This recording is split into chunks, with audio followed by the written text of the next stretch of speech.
हर हर महादेव।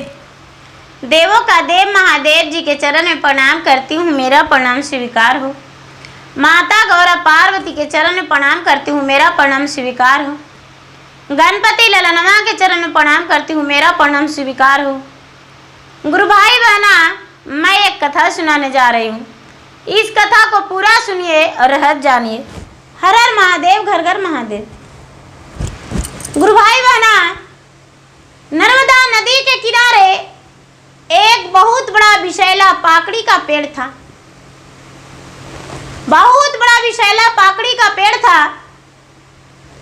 उस पेड़ के ऊपर एक बेचारा बहुत बड़ा गिद्ध रहता था। वो गिद्ध जो था नेत्रहीन था, उसका नेत्र नहीं था, बेचारा अंधा था और उसे दिखता नहीं था, इसलिए उड़ के भी कहीं नहीं जाता था। गुरु भाई बहना, उस वृक्ष के ऊपर बहुत सारे पशु पक्षी रहते थे। पशु नहीं गुरु भाई बहना, गलती हो गया।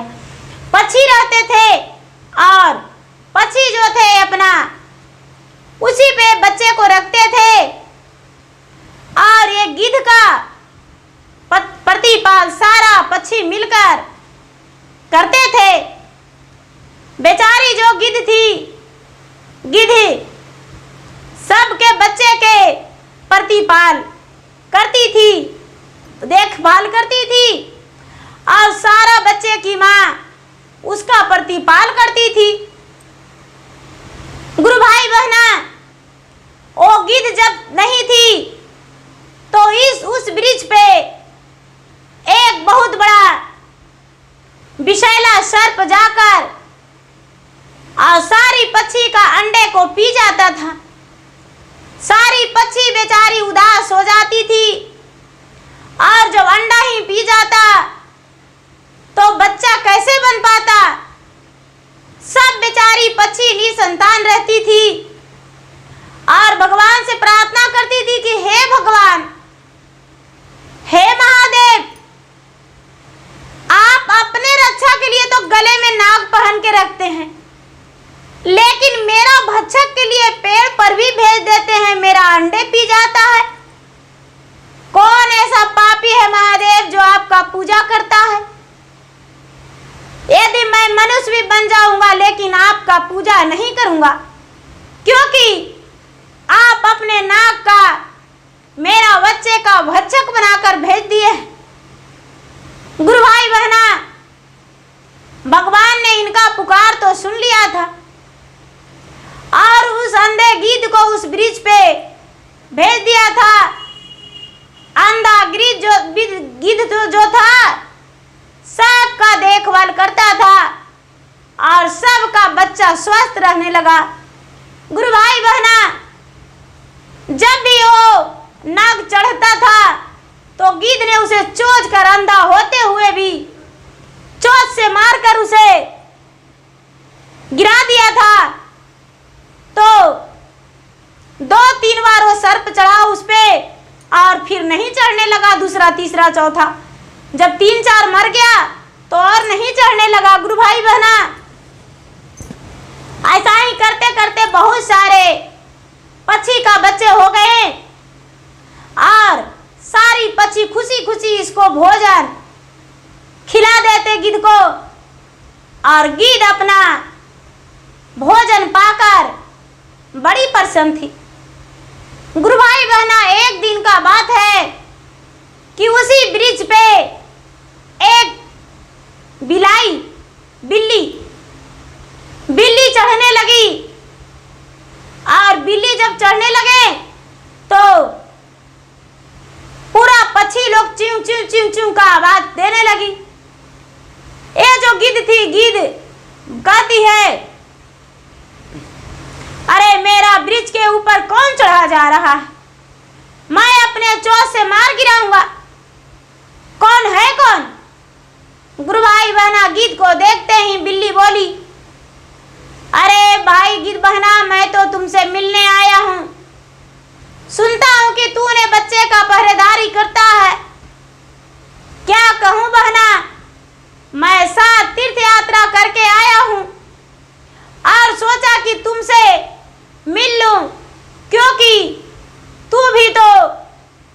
मांस मजीरा नहीं खाती हो? गुरु भाई बहना गिद्ध बोली, तेरी मीठी बातों में मैं फंसने वाला नहीं हूं। अरे तू कितना चालाक हो मैं जानती हूं।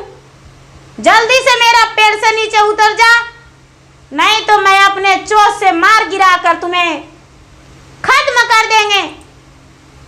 गुरु भाई बहना बिल्ली जो थी, बिल्ली बोली, अरे बहना मैं तो तुमसे मित्रता करने आई हूं, तुम मित्रता मुझसे कर लो। लेकिन गुरु भाई बहना बिल्ली का तो सब पक्षी का बच्चे को देख लालच लग रहा था कि इसे कब खा जाए। वो बिल्ला जो था, बिल्ला तो बहुत बड़ा शातिर था। वैसा ही करते करते करते करते वो गिद्ध के पास चला गया और जाकर दोस्ती करने लगा। गिद्ध कितना हो कोशिश की, लेकिन बिल्ली नहीं भागी। बेचारी गिद्ध अंधी थी। गुरु भाई बहना जब इस बच्चे का माता पिता का आने का टाइम हुआ, जो बिल्ला था बिल्ला उतर के और नीचे आ गया। बिल्ली उतर के नीचे आ गया और सारी पक्षी का माता पिता उसे भी भोजन कराए, अपने बच्चे को भी भोजन कराए। अब प्रतिदिन ये जो बिल्ली और बिल्ला था दोनों जाने लगा और उसे लालच आने लगा। पहले एक था लेकिन दो हो गया, बिल्ला बिल्ली दोनों। गुरु भाई बहना जाते जाते महीना 2 महीना गया, मित्रता कर लिया। अब गिद्ध को लगा कि सचमुच में सात्वित कर लिया है, गंगा स्नान करता है, रोज पूजा पाठ करता है।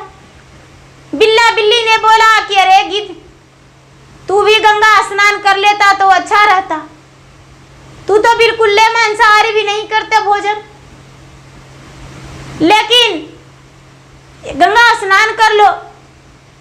बिल्ला से और बिल्ली से बोला गिद्ध, अरे तू तो चांव और पांव वाला है, मैं तो पंख वाला हूं, तुम्हारे साथ जा भी नहीं सकते। कोई बात नहीं, कभी हम अपने दोस्तों को बोलेंगे कि मुझे गंगा स्नान करवा दो।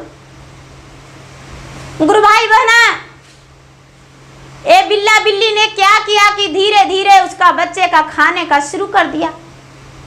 जितना पक्षी का बच्चे थे, आज उसका, कल उसका, परसों उसका, चौथा दिन उसका, सबको बच्चा के खा खा के, और हड्डी जो था हड्डी निकलता था, सारा पंख और हड्डी ये गिद्ध का घोंसले में जमा करके धर देती। गुरु भाई बहना पक्षी आता और उदास देखता, मेरा घोंसला में बच्चा नहीं है। गिद्ध से पूछता, गिद्ध बोलता, अरे कुछ देर पहले तो च्यू म्यू कर रहा था, कहाँ चला गया? गिद्ध को पता नहीं चलता था क्योंकि वो अंधी थी।